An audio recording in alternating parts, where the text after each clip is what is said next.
ಇವತ್ತು ಸಂಡೇ ಆಗಿದ್ರು ವರ್ಕೌಟ್ ಮಾಡಿದೆ. ಯಾಕಂತ ಅಂದರೆ ಡಿಸೆಂಬರ್ 31, ಜಾನ್ 1, ಜಾನ್ 2 ನಾನು ಊರಲ್ಲಿ ಇರಲಿಲ್ಲ. ಔಟ್ ಆಫ್ ಸ್ಟೇಷನ್ನು ಟ್ರಿಪ್ ಹೊಡಿತಾ ಇದ್ದೆ. ನ್ಯೂ ಇಯರ್ ಪಾರ್ಟಿ ಸೆಲೆಬ್ರೇಟ್ ಮಾಡ್ತಾ ಇದ್ದೆ. ಆರಾಮಾಗಿ ಸೆಲೆಬ್ರೇಟ್ ಮಾಡಿದೆ. ಆಲ್ಕೋಹಾಲು ಕುಡಿದೆ.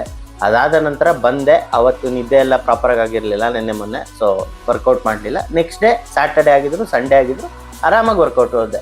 ಸೊ ಇಷ್ಟು ಸಿಂಪಲ್ ಆಗಿ ಇಟ್ಕೊಳ್ಳಿ. ತುಂಬ ಜನ ಏನು ಮಾಡ್ತೀರಾ ಅಂತಂದ್ರೆ ಯಾವುದೋ ಒಂದು ಟೈಮ್ ವೆಯ್ಟ್ ಮಾಡಿಕೊಂಡು January 1 ಶುರು ಮಾಡ್ತೀರಾ ಅಂತ ಅಂದರೆ ಪಾರ್ಟಿ ಆಯಿತು. ಸ್ಯಾಟರ್ಡೆ ಸಂಡೇ ಪೋಸ್ಟ್ಪೋನ್ ಮಾಡಿದ್ರೆ ಮಂಡೇ ಬರುತ್ತಲ್ಲ, ಮಂಡೇ ಹೋಗೋದ ಅನ್ಕೊಂತೀರಾ. ಮಂಡೇ ಮಿಸ್ ಆಯಿತು ಅಂತ ಅಂದರೆ ತಿರ್ಗಾ ಟ್ಯೂಸ್ಡೇ ಹೋಗಲ್ಲ ನೀವು. ತಿರ್ಗಾ ಈ ತಿಂಗಳು ಹೆಂಗಿದ್ರು ಒಂದು ವಾರ ಆಗೋಯ್ತು, ಮುಂದಿನ ತಿಂಗಳು 1ನೇ ತಾರೀಕಿಂದ ಹೋಗ್ತೀನಿ ಅಂತ ಕೂತ್ಕೊಂತೀರಾ. ಇಷ್ಟೊಂದು ಕಾಂಪ್ಲಿಕೇಟ್ ಮಾಡಕ್ಕೆ ಹೋಗ್ಬಿಡಿ.